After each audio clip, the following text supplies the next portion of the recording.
Bab 008. Masihlah, itu adalah aset peninggalan dari kedua orang tuaku. Kalau bukan aku yang mengelola, lantas siapa lagi? Kau tahu kan kalau aku ini anak tunggal, berbeda dengan suamiku yang memiliki dua orang adik tapi. Sudahlah, tidak usah dibahas, ayo kita nikmati hidangan makan malamnya. Kini mereka makan malam bersama dalam suasana hening, hanya suara sendok dan garpu yang terdengar sedang menari-nari di atas piring. Setelah selesai makan malam, kini mereka semua digiring ke ruang keluarga untuk mengobrol sejenak, dan inilah waktu yang sangat tepat untuk menceritakan semuanya kepada keluarga Shailendra. Jelita, sebelumnya ada yang ingin aku sampaikan di sini, dan ini sangatlah penting. Perkataan dari Nyonya Kinan membuat Nyonya Jelita, Sagara dan juga Zara menjadi penasaran. Saga pun saat ini duduk di sebelah Zara, entah kenapa ia tidak mau berjauhan dengan istri tercintanya. Awalnya Zara merasa canggung. Namun lambat laun ia mulai terbiasa. Bahkan Saga sengaja memanfaatkan situasi ini dengan terus menggenggam tangan istrinya. Katakanlah apa yang ingin kau katakan Kinan, aku dan keluargaku siap mendengarkanmu. Balas Nyonya Jelita mempersilahkan sahabatnya untuk berbicara. Akhirnya Nyonya Kinan menceritakan apa yang telah terjadi selama ini terhadapnya. Nyonya Jelita sempat syok atas kejadian naas yang telah menimpa sahabatnya itu. Ya ampun Kinan, aku sungguh tidak tahu atas musibah yang telah menimpamu selama ini. Mas Shailendra tidak pernah menceritakan masalah ini padaku. Jawabnya jujur. Itu karena aku yang memintanya, Jelita. Mendiang suamimu dan suamiku adalah partner kerja sekaligus mereka berdua adalah sahabat baik. Apa kau dulu ingat, saat mendiang suamimu berniat untuk menjodohkan Sagara dengan salah satu putriku? Ucapnya sambil melirik ke arah Zara. 10. Liakinan, aku masih ingat. Namun entah kenapa berita perjodohan itu seolah sirna begitu saja, setelah kau dan suamimu memutuskan untuk pindah ke luar negeri. L2 karena aku dan mendiang suamiku sudah frustasi karena kami kehilangan kedua putri kami secara bersamaan, dan sama sekali tidak mendapatkan titik terang. Aku dan suamiku sudah melakukan pencarian ke seluruh pelosok, namun kedua putriku seolah telah lenyap ditelan oleh bumi, dan demi menghilangkan semua kenangan tentang putri kami di sini, maka aku dan suamiku memutuskan untuk pindah ke Eropa.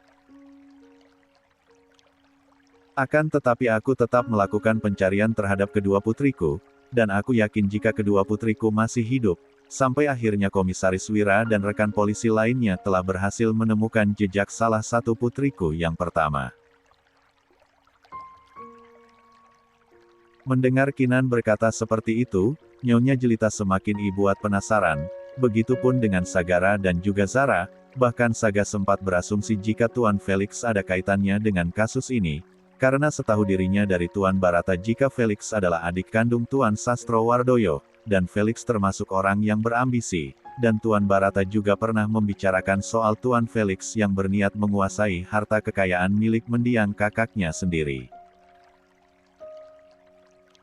Lalu Nyonya Jelita semakin mendekatkan posisi tempat duduknya terhadap Kinan, dirangkulnya bahu sahabatnya tersebut yang sedang menangis haru.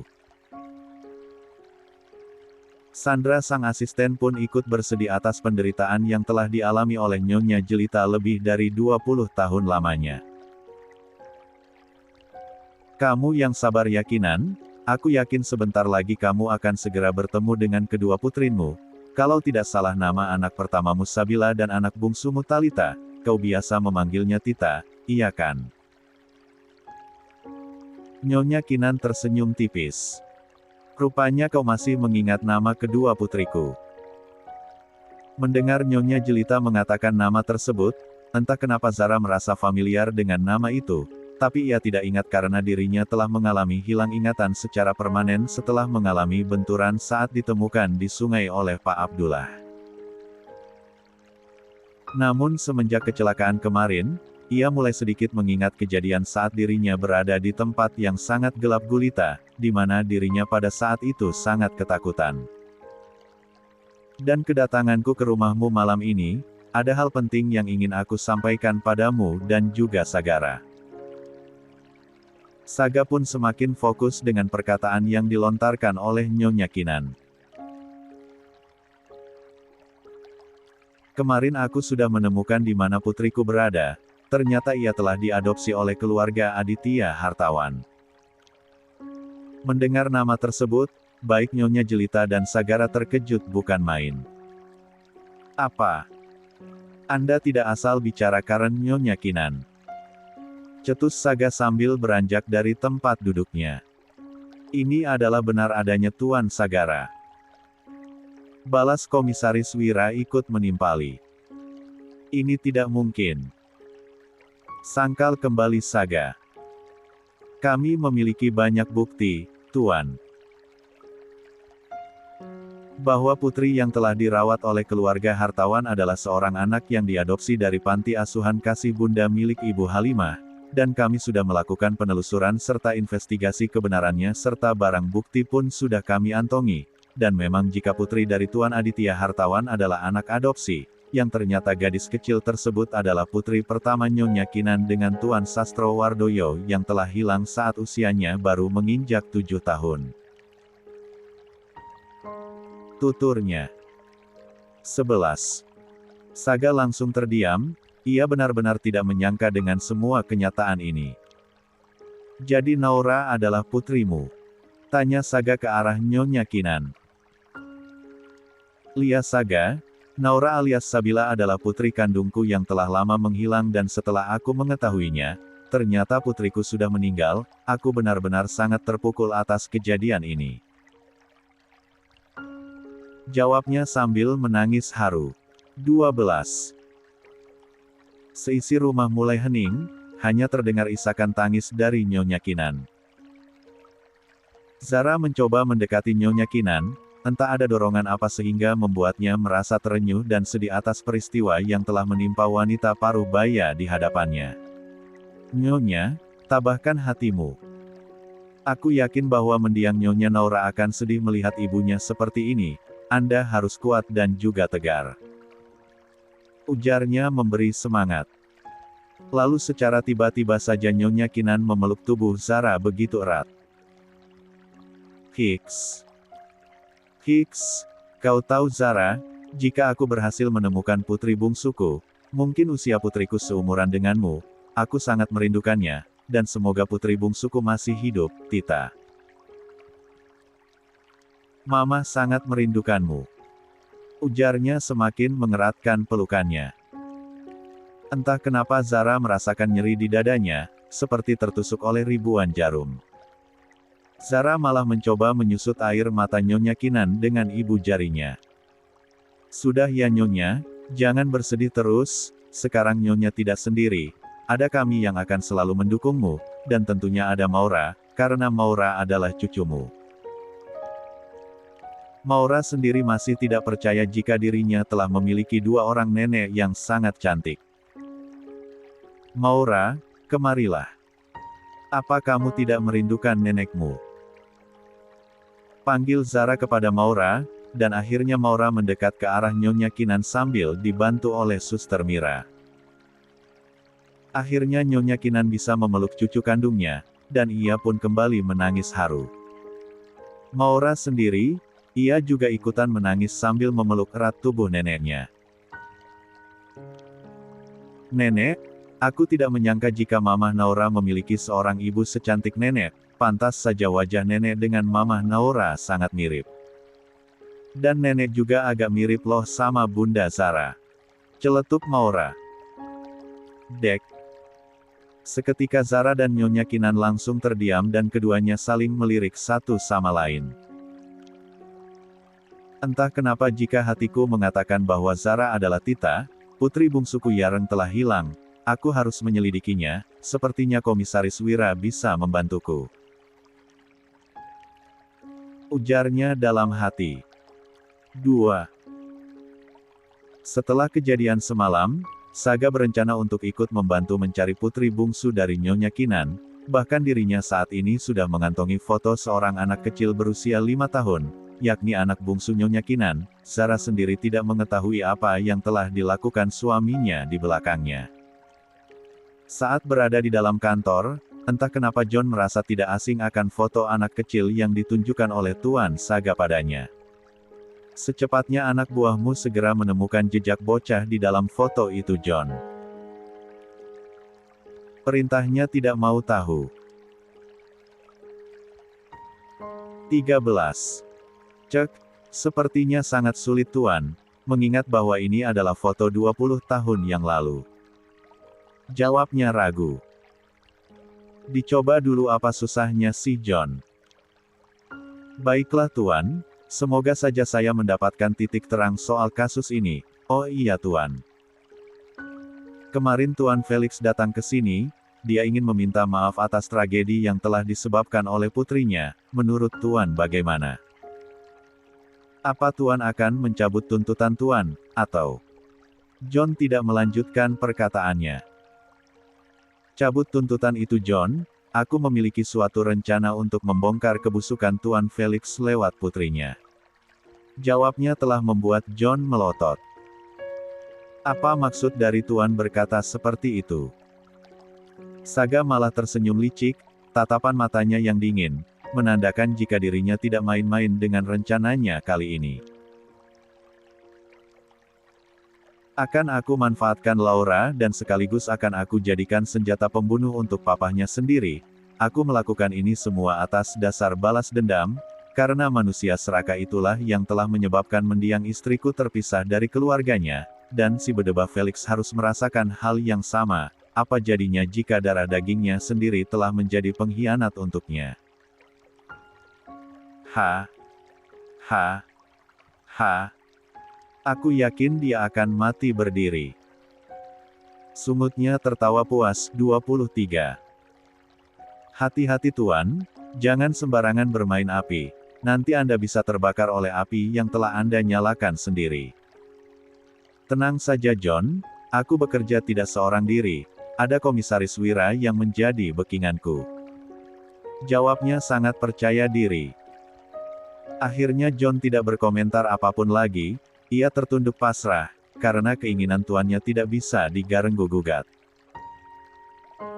Hingga akhirnya John mencabut tuntutan tuannya terhadap Laura atas perintah langsung dari Tuan Sagara Mahendra, dan hari ini Laura telah dinyatakan bebas. Saga sendiri rencananya akan memulai misinya besok, dan hari ini ia dan juga John telah memutuskan untuk mempersiapkan semua rencana gilanya. Tuan, bagaimana kalau sampai Nyonya tahu masalah ini? Apa Tuan tidak takut Nyonya murka terhadap Tuan? Tanyanya sambil menatap serius tuannya. Usahakan jangan sampai Zara tahu, lagi pula cintaku bertepuk sebelah tangan John. Zara adalah wanita yang cukup sulit untuk aku taklukkan, dia begitu tangguh. Keluhnya sambil mendesah kasar. Mendengar tuannya berkata seperti itu, John malah tertawa terbahak-bahak, sehingga membuat Saga kesal padanya. 23. Hei, kau mentertawakan aku hah? Cari mati kau John. Cetusnya sambil tangan dikepal. Bukan begitu Tuan, hanya saja saya tidak habis pikir jika ada seorang wanita yang tidak terpikat oleh pesonanya Tuan. Aku salut dengan Nyonya Zara, dia memang wanita tangguh. Kali ini John malah memuji Zara. 14. Kurang ajar kau John, bukannya memihak padaku, tapi kau malah memihak istriku. Hei, kau kira siapa yang telah menggajimu selama ini hah? Bentaknya tidak suka. Maaf Tuan, saya hanya merasa kagum saja atas sikap Nyonya, dia wanita yang sangat berbeda dengan wanita lainnya. Jawabnya dengan jujur. Arkhah. Sudahlah kau tidak usah membahas apapun lagi. Jawabnya mulai jengkel. Sekitar pukul 8 malam, kini Saga sudah tiba di kediamannya. Seperti biasanya, Zara menyambut kepulangannya. Bagaimana keadaan hari ini Zara? Semuanya baik-baik saja Mas, cuma Maura merengek untuk bisa bertemu dengan Nyonya Kinan. Anak itu, selalu saja meminta hal konyol, lantas apa yang kamu lakukan dengan permintaan konyol putriku? Kebetulan besok siang, Nyonya Kinan ingin mengajak Maura serta Akila makan siang bersama, Emma. Apa aku boleh ikut? Soalnya Momi juga ikut. Pintanya agak memohon.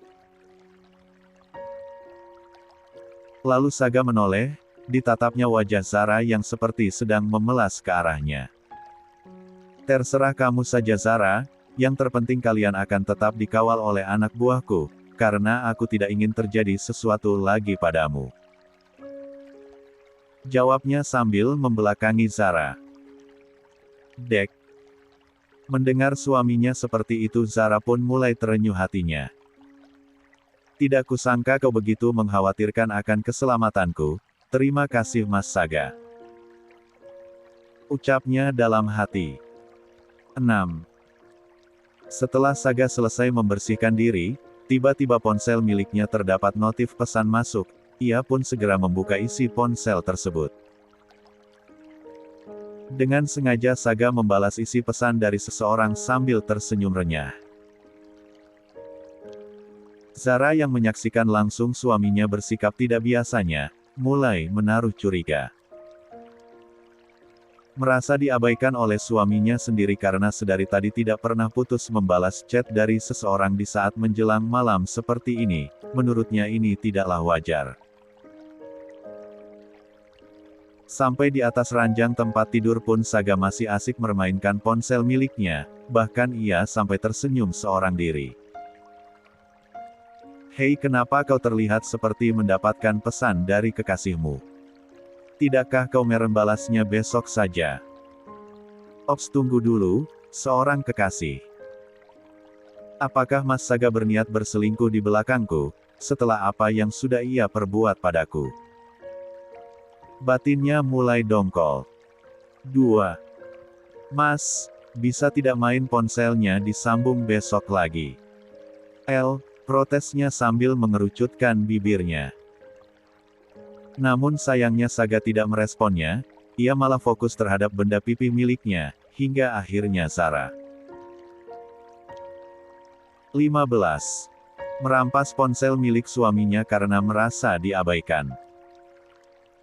Melihat reaksi Zara seperti itu, Saga senang bukan kepayang, ia sengaja mengambil ponsel miliknya dari tangan istrinya, sampai akhirnya terjadi peristiwa di mana Zara terjatuh dan Saga telah menindih tubuhnya. Kembalikan ponselku, sekarang. Pintanya sambil menatap lekat wajah istrinya. Tidak mau. Jawabnya sambil membuang pandangannya. Oh, jadi kau sudah siap mendapatkan hukuman Daikuha? Ancamnya sambil tersenyum menyeringai. Saat Zara memalingkan wajahnya, dengan rakusnya Saga melum asteris abis bibirnya, Zara pun sampai terbelalak atas apa yang telah dilakukan oleh suaminya saat ini. Kau pria menyebalkan yang selalu mencuri kesempatan dalam kesempitan. Umpatnya dalam hati. 2.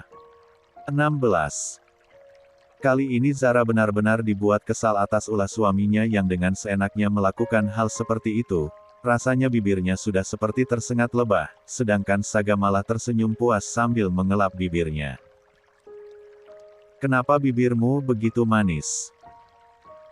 Dasar omes. Cetusnya sembari mengambil bantal miliknya. Hei, kau mau kemana? Bukan urusanmu. Jawabnya. Kemudian Zara lebih memilih tidur di atas kursi sofa sambil terus menggerutu kesal. Sedangkan Saga sambil berkacak pinggang, ia malah menggeleng atas sikap istrinya yang sudah seperti bocah.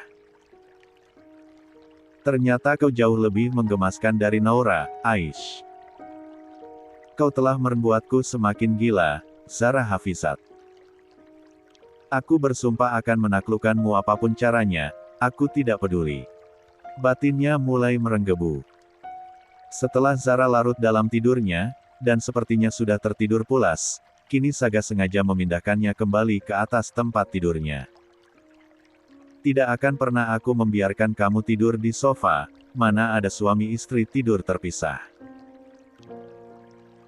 Ujarnya tersenyum puas. 33. Kemudian Saga mulai bisa menutup kedua bola matanya setelah dirinya bisa tertidur sambil memeluk Zara di sisinya. Keesokan harinya. Cahaya cerah dan hangat serta suara burung-burung mulai berkicau di luar jendela telah membangunkan Saga dari tidur lelapnya. Ditatapnya ke arah samping, di mana Zara masih tertidur dengan lelapnya, lalu Saga tertidur miring sambil mengangkat tangan kirinya untuk menopang kepalanya. La terus saja memperhatikan wajah cantik Zara saat tertidur lelap sambil merapikan anak rambut yang hampir saja menutupi wajahnya. Kemudian Saga baru tersadar jika di bawah telinga istrinya terdapat sebuah tanda lahir yang sama persis dengan tanda lahir milik mendiang istrinya dulu. Kenapa aku baru menyadarinya? Kenapa Naura dan Zara memiliki tanda lahir yang sama? Sungguh aneh. Ujarnya dalam hati. 1. Tidak lama kemudian Zara terbangun. Ia cukup terkejut saat mendapati tubuhnya berada di atas ranjang tempat tidur. Kenapa aku bisa tidur di sini? Tanyanya bingung. Loh, mana aku tahu, pas aku bangun tidur, kau sudah berada di sebelahku, bahkan tadi kau terus saja memelukku. Jawabnya sengaja berbohong. Mendengar suaminya berkata seperti itu, Zara kaget tidak percaya. 17. Mas pasti sedang bercanda kan? Pasti Mas yang memindahkan aku ke sini. Terserah kamu saja sayang. Yang jelas kau semalam tidur sambil memelukku.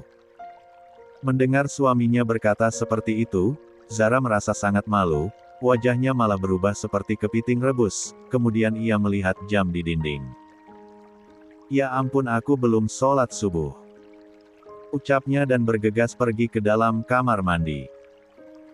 Setelah selesai sarapan, Saga akhirnya berpamitan untuk bergegas pergi menuju kantor, ditambah siang ini juga dirinya akan melakukan pertemuan dengan seorang wanita yang sudah ia rencanakan secara matang bersama dengan John. Saga sendiri sudah tidak sabar untuk melancarkan aksi gilanya kali ini. Setibanya di kantor, seperti biasanya, Saga sudah disuguhi pemandangan di mana para pegawainya sedang sibuk dengan pekerjaannya masing-masing. Tidak lupa Saga mulai mengecek beberapa laporan penting perusahaan cabang miliknya. Dan seperti biasanya, Saga langsung berkutat di depan layar laptopnya. Tidak ada yang berani mengganggu aktivitasnya termasuk John. Menjelang makan siang, inilah yang Saga tunggu sedari tadi. Tuan, apa Tuan yakin dengan rencana Tuan kali ini? Tanyanya mulai ragu. Sudahlah John, kau jangan mencoba membuatku untuk mundur, kau itu tidak konsisten dengan rencana kita yang kemarin. Protesnya. Maafkan saya Tuan, saya hanya khawatir saja. Sudahlah, aku ini bukanlah anak kecil John, kau itu sangat menyebalkan. Protesnya kembali. John pun langsung meminta maaf sambil tertunduk patuh. Kini Saga dan Laura melakukan pertemuan secara tertutup di salah satu restoran cukup terkenal di kota ini. Bagi Laura, ini serasa mimpi karena pria yang sudah lama ia incar akhirnya mentraktir dirinya makan siang, sebagai ungkapan permohonan maaf Sagara karena telah menjebloskan dirinya ke dalam jeruji besi. Tapi sepertinya dilihat dari raut wajahnya, Laura sama sekali tidak marah padanya, malah wanita ini selalu berusaha untuk terus berada di dekat Sagara. Kenapa wanita ini sangat tidak tahu malu sekali, dikasih hati malah minta ampela, cek. Cek. Cek. Keluhnya dalam hati. Kau tahu Saga, sedari dulu aku selalu menginginkan makan hotpot bersamamu seperti ini. Ayo buka mulutmu. Pintanya sambil mengasongkan daging yang direbus dan dicelupkan ke dalam saus. Sebenarnya Saga merasa risih atas tindakan Laura yang menurutnya sangat berlebihan padanya, tapi demi satu misi, ia rela melakukan hal gila seperti ini. Dengan terpaksa Saga membuka mulutnya lebar-lebar, Saga pun mengunyahnya perlahan. Wow, lumayan juga, dagingnya lembut dan juga empuk. Jawabnya sambil melempar senyum. Dan kini giliran Laura. 18. Yang membuka mulutnya, berharap Sagara akan menyuapi dirinya. Aish, boleh tidak sih aku masukkan sumpit ini ke dalam mulut wanita tidak tahu malu ini, Dem. Umpatnya kembali. Saga pun akhirnya mengikuti kemauan Laura, ia menyuapi makanan yang sama persis dengan barusan yang ia makan. Wah. Memang rasanya jauh lebih nikmat jika yang menyuapinya pria tampan sepertimu. Ujinya dengan wajah merona. Benarkah? Wah. Tidak kusangka kau menarik juga, kenapa tidak sedari dulu aku menyadari kehadiranmu Laura, tolong maafkan aku. Kali ini jurus rayuan maut Sagara telah ia keluarkan. Siapapun wanita yang mendapatkan pujian seperti itu dijamin bakal klepek-klepek seperti wanita yang saat ini berusaha untuk terus menempel di tubuh Sagara. Sagara sendiri ingin sekali menghempaskan wanita di sampingnya ke dasar laut, tapi ia harus bisa bersikap profesional. Di tempat yang sama, rupanya Zara, Nyonya Kinan, Nyonya Jelita, Maura dan Akila berada di tempat tersebut sambil menikmati menu hotpot. 3. Wah, kapan lagi coba bisa makan siang bareng dengan duo nenek yang cantik seperti ini, plus Bunda Zara yang tidak kalah cantik dan mempesona. Puji Maura. Kenapa cucu nenek pandai sekali bergombal, papahmu saja kalah loh Maura. Cetus Nyonya Jelita tertawa geli. Memang papa tidak pandai bergombal ya bun. Terus bunda pernah gak digombalin sama papa? Pertanyaan Maura sontak membuat Zara yang sedang asik meminum juice oranye-nya sempat tersedak. Uhuk. Zara malah terbatuk-batuk. Bunda tidak apa-apa. Tanya Akila. Bunda tidak apa-apa sayang. Ayo bunda cepat jawab, Maura ingin tahu papa itu seromantis apa sama bunda. Zara malah menelan ludahnya atas pertanyaan aneh dari Maura, sedangkan Nyonya Kinan hanya bisa tersenyum senang atas tingkah laku cucunya yang sangat menggemaskan. Papahmu tidak pernah melakukan hal itu Maura. Jawabnya tertunduk malu. Hah, masa sih? Pasti bunda bohong kan? Papa tidak mungkin tidak romantis sama bunda, Maura selalu memperhatikan papa suka curi-curi pandang loh sama bunda, hanya saja bundanya saja yang tidak sadar. Sudahlah cucuku, kasihan tuh Bunda Zara sampai kamu cecar pertanyaan seperti itu, namanya juga pengantin baru, mungkin mereka berdua belum saling mengenal satu sama lain. Cetus Nyonya Kinan. Maura pun langsung terdiam dan tidak lagi mengoceh. Sedangkan Zara, meminta izin untuk pergi ke toilet, ia sempat diikuti oleh dua orang pengawal suruhan suaminya, namun Zara menolaknya karena letak toilet tidak begitu jauh dan hanya berjarak kurang lebih 10 meter, akhirnya. 19. Kedua pengawal tersebut pun mengangguk patuh, mereka tetap fokus memperhatikan Zara dari jarak jauh. Saat Zara tiba di depan toilet, ia seperti melihat siluet suaminya sedang bersama seseorang di bagian kasir depan.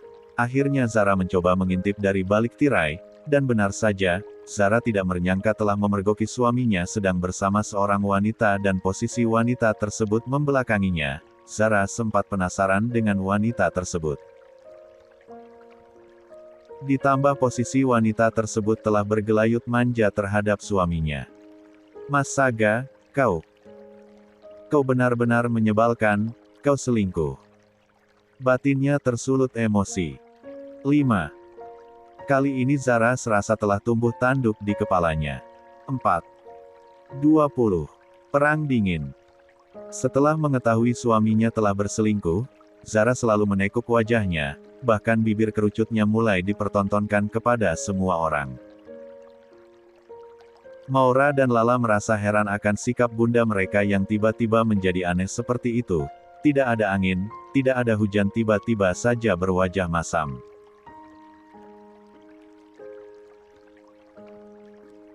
Malam pun tiba, Maura dan Akila sudah tidur terlebih dahulu, sedangkan Zara lebih memilih kembali ke kamarnya. Kali ini ia enggan untuk menyambut kedatangan suaminya seperti biasanya.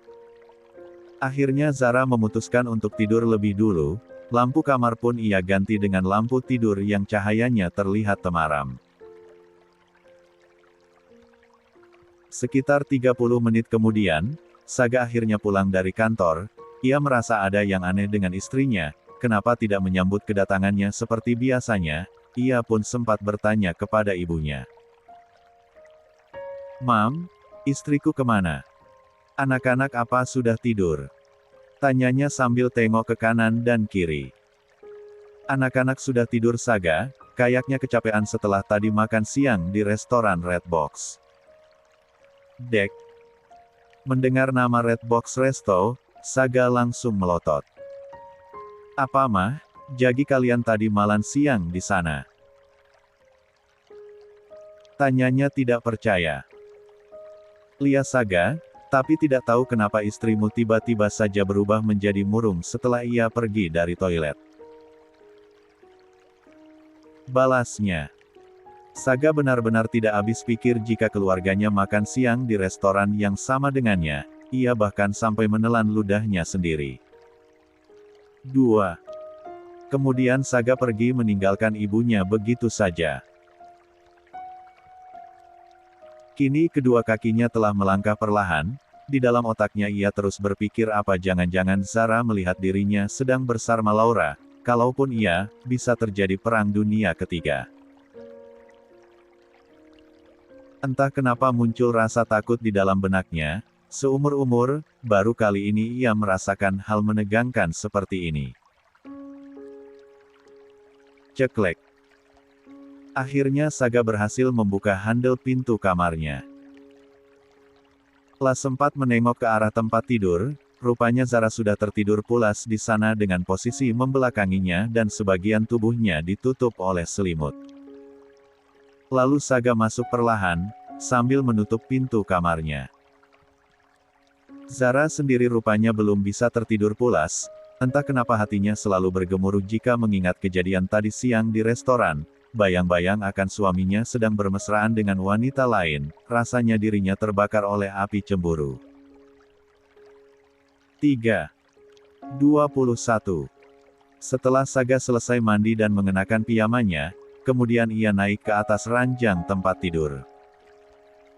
Saga mencoba menggeser tubuhnya agar bisa dekat dengan Zara. Saat tangannya akan memeluk istrinya, tiba-tiba Zara tercekat dan langsung berpindah tempat menuju kursi sofa. "Hei, kenapa kau malah pindah ke sofa?" tanyanya sambil melotot ke arah Zara. Namun sayangnya Zara tidak bergeming, ia malah melanjutkan tidurnya. Merasa kehadirannya telah diabaikan, Saga pun tidak terima. Dengan emosinya yang sudah meluap, ia beranjak dari tempat tidurnya lalu pergi menuju kursi sofa. Tanpa berpikir panjang, Saga menggendong tubuh Zara lalu menghempaskannya ke atas ranjang tempat tidur. Dengan sengaja Saga menindih tubuhnya, lalu mengunci kedua tangannya ke atas kepalanya, sehingga Zara tidak bisa berkutik. "Lepas," pintanya sambil memelototi suaminya. "Kau sudah berani menentangku, hah? Pria tukang selingkuh seperti dirimu memang pantas untuk diperlakukan seperti ini," balasnya emosi. "Ha, ha, ha. Kau bilang apa barusan, hah? Pria tukang selingkuh, siapa yang kau maksud?" tanyanya mencoba berkelit. "Jangan pura-pura amnesia kamu, Mas, aku sudah lihat semuanya, kalau kau telah berselingkuh di belakangku," jawabnya sampai dadanya naik turun karena kesal. Oh ya? Apa pedulimu jika aku berselingkuh dengan wanita cantik di luaran sana? Toh kamu sendiri tidak pernah mencintaiku kan, jadi untuk apa dipermasalahkan? Jawabnya begitu enteng. Dek, dasar pria menyebalkan, setelah kau meruda paksa diriku malam itu, kau malah seenaknya berselingkuh dengan wanita lain. Apakah kau tidak mementingkan perasaanku? Balasnya tidak mau kalah. Oh ya? Lantas bagaimana perasaanmu sekarang terhadapku setelah melihatku bersama wanita lain? Kau pria menjikan, aku benci pria tukang selingkuh sepertimu, sekarang lepaskan aku. Pintanya memohon. Harusnya kau berkaca diri Zara, kenapa aku bisa melakukan hal ini? Apakah kau tidak pernah merasakan sikap perhatianku selama ini padamu? Apakah kau pura-pura tuli saat aku berkali-kali mengatakan jika aku menyukaimu? Tapi apa, kau malah bersikap acuh dan menganggap jika perkataanku ini adalah sebuah lelucon. Kali ini Saga malah menyerang balik Zara, sehingga membuat Zara terdiam.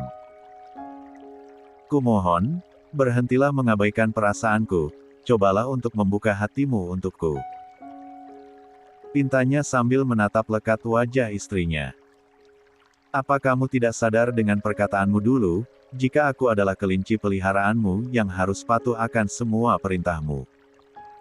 Jadi untuk apa kau mengharapkan cita dari seorang kelinci mainan sepertiku? Balas kembali Zara.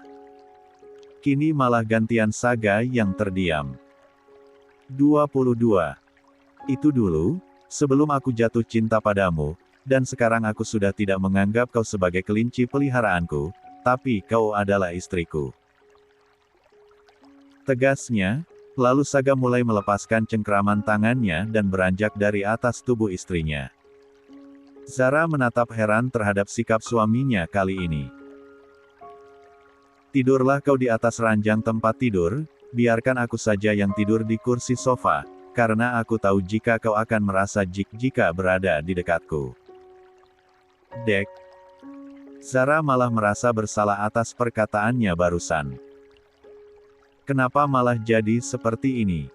Yang harusnya marahkan aku, kenapa malah Mas Saga?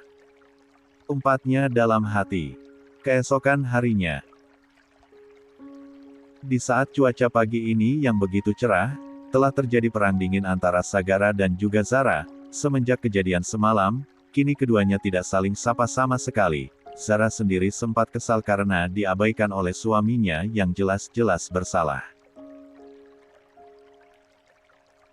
Setelah Saga pergi menuju kantor, seperti biasanya, Zara asik bermain dengan kedua putrinya sebelum nanti jam 10 siang akan ada guru les yang siap mengajar kedua putrinya, karena rencananya tahun depan Maura dan Akila akan masuk sekolah dasar. Hari ini Zara dikejutkan oleh kehadiran Dewi yang datang secara tiba-tiba. Baginya ini adalah momen yang tepat di mana saat ini Zara sedang membutuhkan seorang teman untuk mengutarakan keluh kesahnya. Dewi serempat menatap takjub dengan kediaman Shailendra yang bagaikan sebuah istana. Dewi, akhirnya aku bisa bertemu denganmu lagi, aku sangat merindukanmu. Ucapnya sambil memeluk erat Dewi, begitupun dengan Dewi. Aku juga kangen banget sama kamu, Ra. Balasnya. Anak-anak kemana Ra? Tanya Dewi sambil mengedarkan pandangannya ke arah lain. Mereka berdua sedang les di ruangan perpustakaan Wi. Jawabnya. Wah, pantas saja gak kelihatan. Terus ibu mertuamu mana Ra? Beliau sedang pergi untuk pertemuan penting dengan rekan bisnisnya. Oh, pantesan rumah ini serasa sepi ya. Ngomong-ngomong, kok kamu bisa mendadak datang ke sini Wi? Tanyanya penuh selidik. Kali ini pertanyaan dari Zara telah membuat Dewi tercekat. Kebetulan aku hari ini off Ra, dan entah kenapa aku tiba-tiba merindukanmu. Jawabnya cukup kaku. 1. Benar hanya itu saja Wi. Selidik Zara. 23. Lia Nyonya Sagara Mahendra. Jawabnya lantang. Ish, apaan sih Wi? Oh kebetulan sekali ada yang ingin aku bicarakan padamu. Wah kebetulan sekali Yara, coba kau katakan apa yang ingin kau ceritakan padaku. Ini mengenai Mas Sagawi. Memangnya ada apa dengan suamimu itu Ra? Akhirnya Zara mengatakan apa yang telah terjadi dengan suaminya kemarin. Hah? Selingkuh? Suamimu selingkuh Ral, ucapnya dengan lantang. Seketika Zara langsung membekap mulut Dewi oleh tangannya. Pelankan suaramu itu Wi. Tegur Zara. Ops. Sorry Ra. Jawabnya penuh sesal. Aku yakin pasti ada sebabnya mengapa suamimu melakukan hal ini padamu Ra. Sambung kembali Dewi. Maksudmu? Aku gak paham Wi. Cetusnya cukup kesal. Kenapa kau tidak mencoba introspeksi pada diri kamu sendiri Ra? Usulnya cukup menyinggung.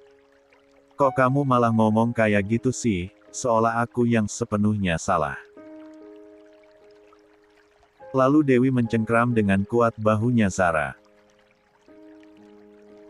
Ra, aku tahu jika kau menikah dengan Tuan Saga karena demi biaya operasi dan kesembuhan Akila. Tapi kau harus sadar posisimu saat ini adalah seorang istri, dan kau tahu jika surganya seorang istri terletak pada ridho suaminya. Kau juga pasti tahu kan jika suamimu adalah seorang duda dengan satu anak, dan selama 6 tahun ini ia akhirnya memutuskan untuk menikah denganmu, dan yang ingin aku tanyakan, apakah kau sudah bisa memenuhi kebutuhan batin suamimu? Seorang suami tidak mungkin akan berselingkuh jika istrinya terlalu mengabaikannya. Oh. Perkataan dari Dewi telah menusuk ke dalam relung hatinya yang paling dalam. Kini Zara termenung sambil mengingat kejadian tadi malam.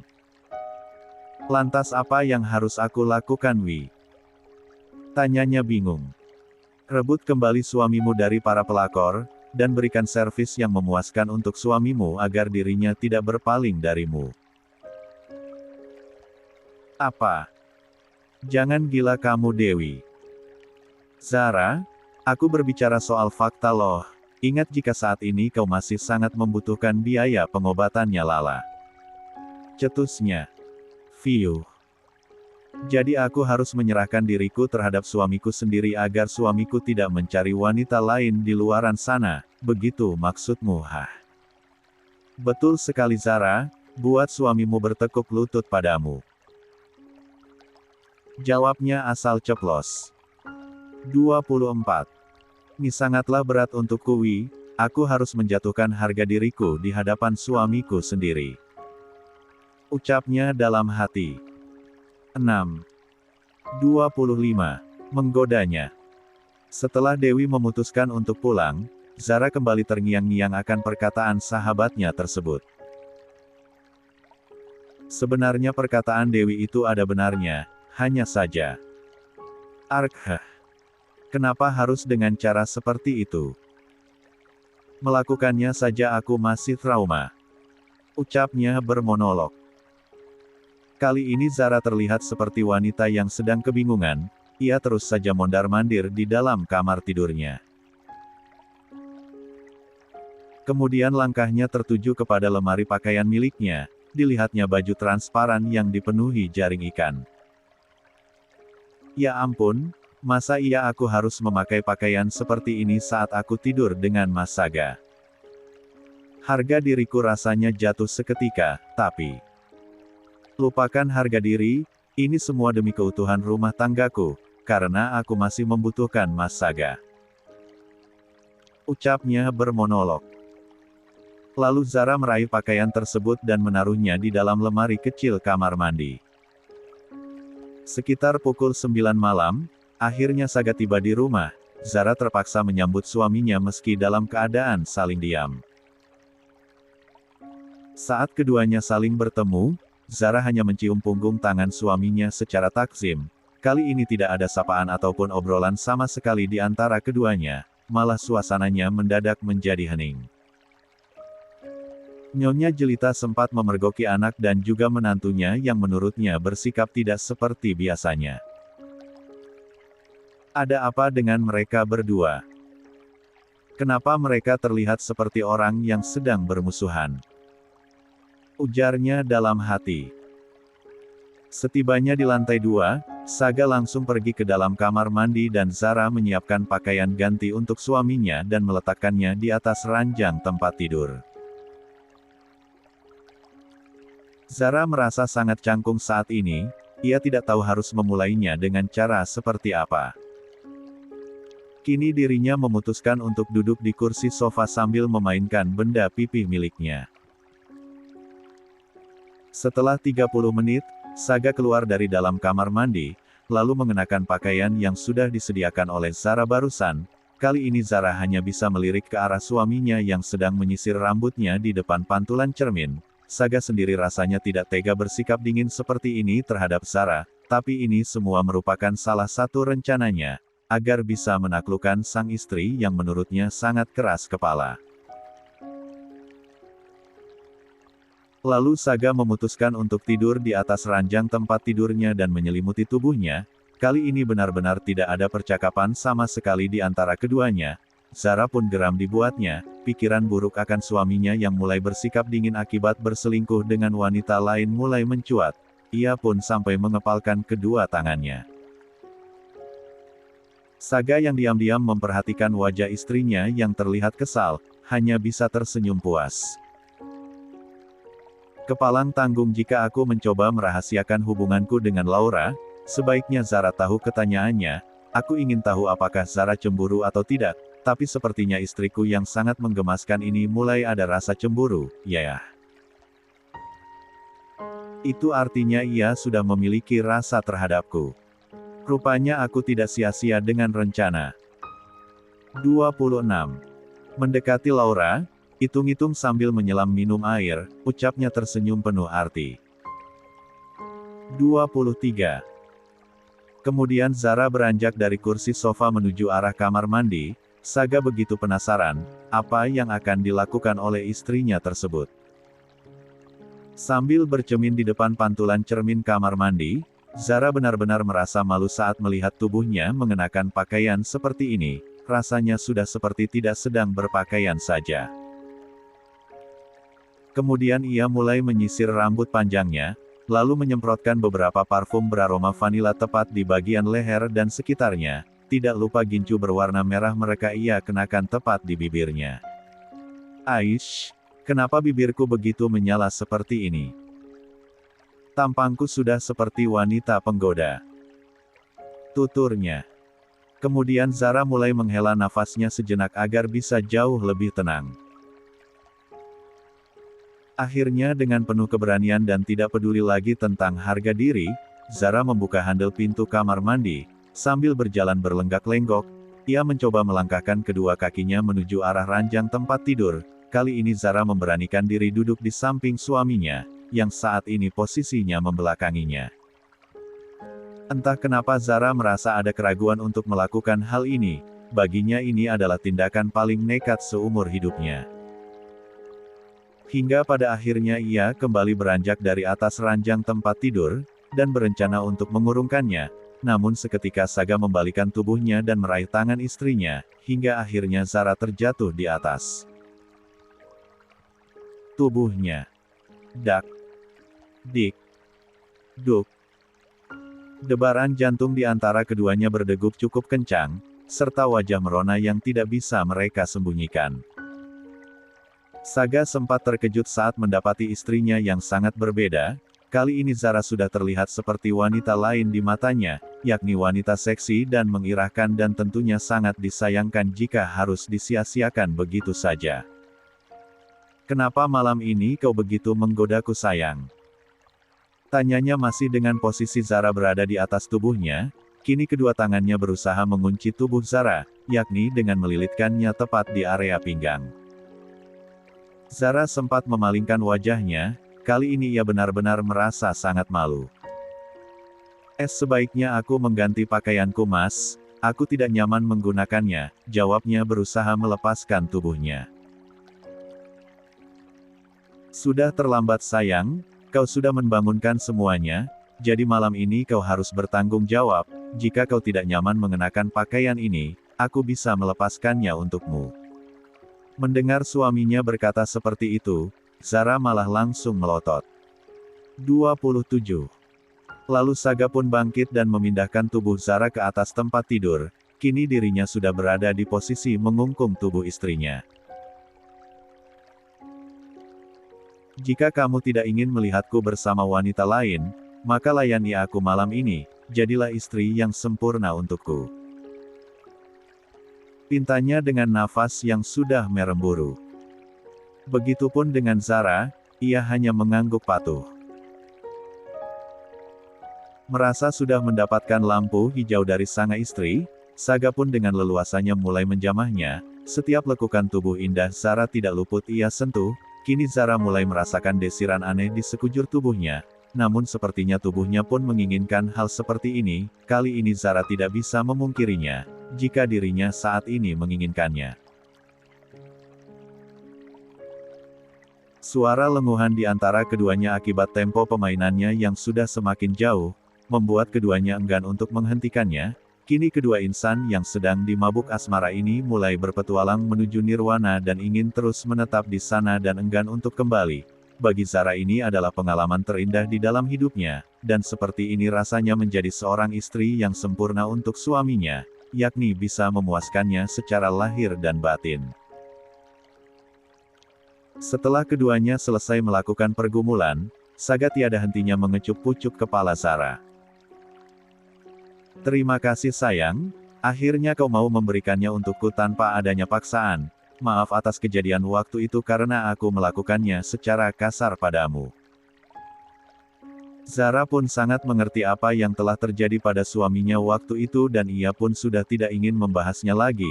Biarlah semua kenangan pahit itu ia kubur dalam-dalam, dan kini ia siap memulai kehidupan barunya bersama suaminya saat ini yang tentunya telah mencintai dirinya. Semoga saja cintanya tulus. 23. Kini keduanya memutuskan untuk tidur bersama, karena tubuh keduanya sudah tidak bertenaga lagi akibat peristiwa memabukkan yang telah banyak menguras tenaga. 28. Misteri yang mulai terkuak. Menjelang pagi, baik Zara dan juga Saga keduanya terlihat malu-malu, mengingat apa yang telah terjadi semalam, benar-benar suatu pengalaman yang tidak akan pernah mereka lupakan. Zara mencoba beranjak dari atas ranjang tempat tidur, dan berusaha mengambil pakaiannya yang masih berserakan di lantai. Saga pun ikut terbangun lalu membantu Zara memungut pakaiannya. Kali ini Zara tidak sanggup untuk menatap wajah suaminya, rasanya begitu malu. Kamu mau ke kamar mandi? Tanyanya sambil menaikkan kedua alisnya. Lia Mas, memangnya kenapa? Tanyanya bingung. Tanpa ada aba-aba, Saga malah membopong tubuh istrinya ke dalam kamar mandi, dan sepertinya peristiwa semalam akan terulang kembali di sana, dan benar saja di bawah guyuran air shower, keduanya kembali melakukan adegan yang semalam, kali ini Zara sudah bisa mengimbangi permainan suaminya. Sudah Mas, kalau kayak gini terus kapan selesainya? Aku sudah kesiangan dan belum sholat subuh. Pintanya dengan wajahnya yang merona. Saga pun mengangguk dan berniat mengakhirinya. Tapi nanti malam kita lanjut ya. Bisiknya ke telinga istrinya. 4. Sontak Zara pun langsung terdiam. Aish, apakah rata-rata seorang duda berperilaku seperti ini? Kau benar-benar duda meresahkan. Keluhnya dalam hati. 35. Setelah semuanya selesai, kini keduanya memutuskan untuk sarapan pagi bersama-sama. Kali ini keduanya saling bergandengan tangan. Nyonya Jelita yang menyaksikan putra serta menantunya terlihat mesra, ia merasa sangat bahagia, padahal tadinya ia ingin menegur Saga dan juga Zara akibat sikap dingin mereka semalam. Tapi sepertinya ia urungkan. Tidak lupa Maura dan Lala ikut menyapa kedua orang tua mereka yang terlihat sangat berbeda di pagi hari ini. Anak-anak, minggu depan Papa akan ajak kalian liburan ke Pulau Bali, sekalian Papa dan Bunda honeymoon di sana, gimana menurut kalian? Tanyanya sambil melirik ke arah Zara. Zara malah mencubit tangan kekar suaminya. Tentu saja Maura dan Akila senang bukan kepayang. Hei putraku, apa kau tidak salah honeymoon bawa anak-anak? Protes Nyonya Jelita 1. Gak apa-apa kok mah, lagian mau dimanapun tempatnya bagiku dan juga istriku sudah seperti honeymoon setiap hari, iya kan sayang? Tanyanya sambil meremas tangan Zara. Zara sendiri tampak canggung untuk menjawabnya. Walah, kalau kayak gitu sih, Mama senang mendengarnya. Semoga kalian secepatnya diberikan momongan, biar rumah ini semakin ramai oleh tangisan bayi. 3. Tenang saja mah, Saga akan bekerja lembur biar Maura dan Akila secepatnya punya adik bayi, iya kan sayang? Tanyanya sambil menatap wajah istrinya, kali ini Zara tidak banyak bicara, ia lebih banyak diam. 29. Kenapa Mas Saga membahas seperti ini sih? Aku kan malu. Ijarnya dalam hati. 23. Kali ini ingin rasanya Zara menyembunyikan wajahnya ke dalam ember, karena malu atas perkataan dari suaminya. Kantor polisi. Hari ini Komisaris Wira mendapatkan titik terang mengenai pencariannya tentang putri bungsu Nyonya Kinan. Pencariannya selama ini menuju lokasi saat pertama kalinya ditemukan tubuh mungil seorang anak kecil berusia 5 tahun, mulai mendapatkan pencerahan. Salah satu warga ada yang menceritakan semua tentang penemuan bocah kecil tersebut, dan kini setahu dari informasi yang didapat, jika gadis kecil itu berpindah-pindah tempat setelah menginjak dewasa, apalagi pas kedua orang tua asuh mereka meninggal dunia dalam jarak yang cukup dekat. Banyak informasi yang telah didapatkan oleh Komisaris Wiratanma. La pun bekerja sama juga dengan Tuan Sagara.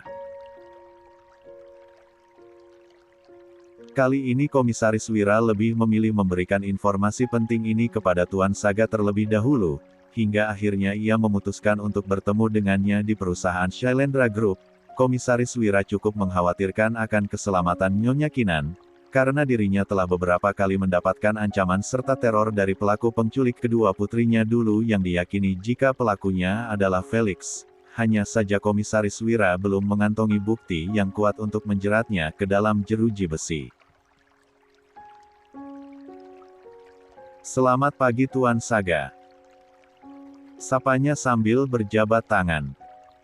Selamat pagi juga Pak Komisaris. Ayo silahkan duduk. Balasnya sambil melemparkan senyum. Tanpa berbasa-basi lagi, kedatangan Komisaris Wiratama ke perusahaannya yakni untuk memberikan informasi penting mengenai putri bungsu Nyonya Kinan yang hilang akibat peristiwa penculikan 20 tahun yang lalu. Saga pun cukup senang karena pihak polisi telah mendapatkan banyak informasi mengenai hal ini, dan saat Komisaris menceritakan awal mula ditemukannya seorang gadis kecil di sungai, Saga jadi teringat akan kisah istrinya di masa lalu, dan ia pun heran kenapa bisa sama persis kisahnya. Baik Sagara dan juga Komisaris Wira, keduanya tampak syok tidak percaya. Jadi kisah masa lalu istri Tuan Saga sama persis dengan kasus ditemukannya putri bungsu Nyonya Kinan yang hilang, benar begitu Tuan Sagara? Tanyanya tegas. Betul Komisaris, apa jangan-jangan Zara istriku adalah putri bungsu dari Nyonya Kinan dan mendiang Tuan Sastro Wardoyo? Jawab Saga masih tidak bisa mempercayainya. Bisa jadi Tuan, apalagi masalah kepemilikan tanda lahir yang dimiliki oleh istrinya Tuan dengan mendiang Nyonya Naura memiliki kemiripan. Nyonya Kinan sudah menceritakan semuanya kepada saya. Imbuhnya. Kalaupun Zara benar-benar putri bungsu dari Nyonya Kinan, berarti aku sudah menikahi kakak beradik. Oh my god. Kenapa bisa menjadi seperti ini? Jawabnya sambil memijit pelipisnya. 4J. John yang hanya menjadi pendengar setia, tidak menyangka atas kejadian ini. Oh alah Tuan, beruntung sekali dirimu jika seandainya Nyonya Zara dan mendiang istrinya Tuan adalah kakak. 30. Beradik, itu berarti Tuan telah turun ranjang, karena menikahi adik dari mendiang istrinya Tuan. Ujarnya dalam hati. Tuan, apakah sebaiknya kita melakukan tes DNA secara diam-diam tanpa sepengetahuan Nyonya Kinan dan juga istri Anda? Jika hasilnya positif, barulah kita ceritakan yang sebenarnya. LD yang bagus Komisaris Wira, saya sangat setuju, karena saya juga begitu penasaran dengan asal-usul istriku yang sekarang, balasnya. Akhirnya mereka berdua sepakat untuk melakukan tes DNA secara sembunyi-sembunyi. Kediaman Shailendra. Sekitar pukul 10 malam, Saga tiba di kediamannya, sambil menguap. Zara tetap menyambut suaminya, keadaan rumah pun sudah sangat sepi karena anak-anak dan juga Nyonya Jelita sudah tertidur pulas.